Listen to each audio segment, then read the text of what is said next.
There's the railing from the 1863 built International Hotel. This and the other side of the bowling entertainment complex here are the only remnants left of the hotel, which burned down June 1974.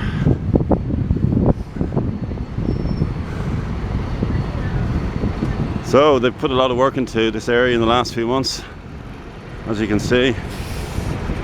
Reconfigured the whole area, and was much needed. It was a mess before, but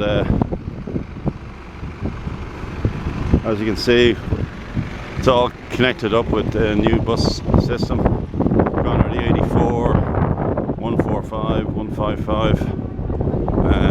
The only traditional bus number we've left is the Dunleary 45A. And there's actually a 45B that goes to Shangana, I think once or twice a day. And they're finishing off the apartments here. There was a second-hand record store there years ago, and that was the last building associated with the International Hotel. So big paths here, and big loading areas for the buses as well. And the scary L15, so the 185 is gone as well. So 185, 155, 145, 84, all consigned to memory now.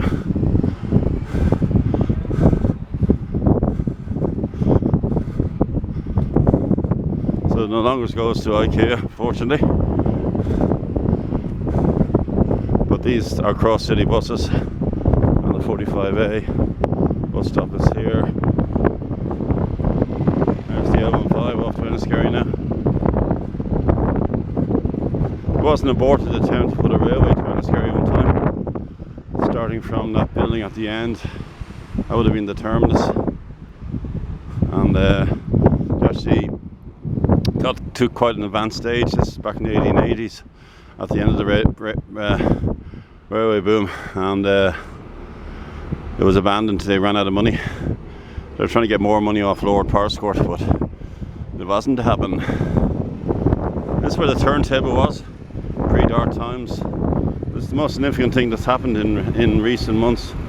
Is demolishing the old station master's house, and these are the converted vehicles that can go onto railway tracks. And it's kind of a depot for them now. So there was an engineer's house there as well for himself and his family. So big changes in the last few months.